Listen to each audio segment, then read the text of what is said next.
البقرہ۔ اور اللہ کے فضل و کرم سے آج آیت 103 کی تلاوت کرتی ہوں۔ اعوذ باللہ من الشیطان الرجیم، بسم اللہ الرحمن الرحیم۔ وَلَوْ أَنَّهُمْ آمَنُوا وَاتَّقَوْا لَمَثُوبَةٌ مِّنْ عِندِ اللَّهِ خَيْرٌ لَوْ كَانُوا يَعْلَمُونَ۔ وَلَوْ اور اگر، انہم بے شک وہ، آمنو وہ ایمان لاتے، واتقوا اور تقوی اختیار کرتے، لمثوبۃ البتہ ثواب پاتے، من عند اللہ اللہ کے پاس سے، خیر بہتر، لاؤ کاش، کانو ہوتے وہ، یعلمون وہ جانتے۔ یعنی اللہ سبحانہ و تعالیٰ اس آیت میں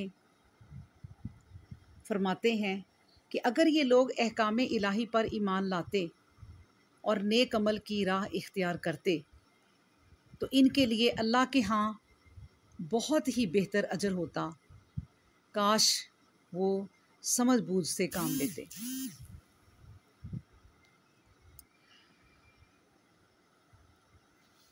سبحان اللہ۔ دیکھیں رحمت الہی کے ٹھاٹھے مارتے سمندر کا نظارہ دیکھو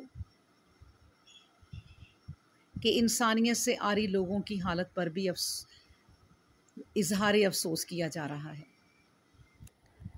فطرت انسانی کا تقاضا ہے کہ جب کوئی شخص کسی کو ہدایت کرتا ہے لیکن وہ اس کی دی ہوئی ہدایت کو قبول نہیں کرتا بلکہ اس کے خلاف عمل کرتا ہے، اور اپنے کیے کے نتیجے میں جب اس کو کوئی دکھ یا تکلیف پہنچ جاتی ہے تو وہ ہدایت کرنے والا آدمی اس کے حال سے خوش ہوتا ہے اور بڑے فخریہ انداز میں کہتا ہے کہ دیکھو میں نے کہا تھا کہ یہ کام مت کرو لیکن وہ باز نہیں آیا، اب چکھے اپنے کیے کا مزہ۔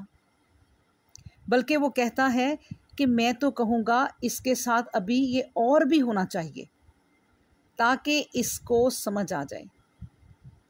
لیکن اللہ تعالیٰ کی ذات کے فرمان پر غور کرو، جب ہدایات الہی کے خلاف کرنے والا اپنے منطقی نتیجہ کو پہنچ جاتا ہے تو ارشاد ہوتا ہے کہ لو کانوا یعلمون، کاش یہ لوگ ایسا نہ کرتے، کاش یہ لوگ ایمان لاتے اور اس طرح برباد نہ ہوتے، کاش یہ لوگ نیک عمل کی راہ اختیار کرتے تو اس نتیجہ سے دوچار نہ ہوتے۔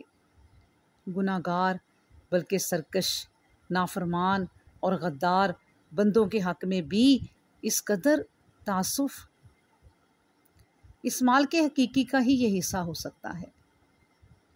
کیا حد ہے اس کی شفقت اور کرم بے حساب کی، سبحان اللہ۔ تو اللہ تعالیٰ ہمیں آیت کو پڑھنے اور پڑھ کر ہمیں بھی نیک عمل کرنے کی توفیق عطا فرما دے، جس کی خیر ہمیں یہاں نہ بھی ملے تو من عند اللہ، اللہ کے پاس سے تو ضرور ہی مل جائے۔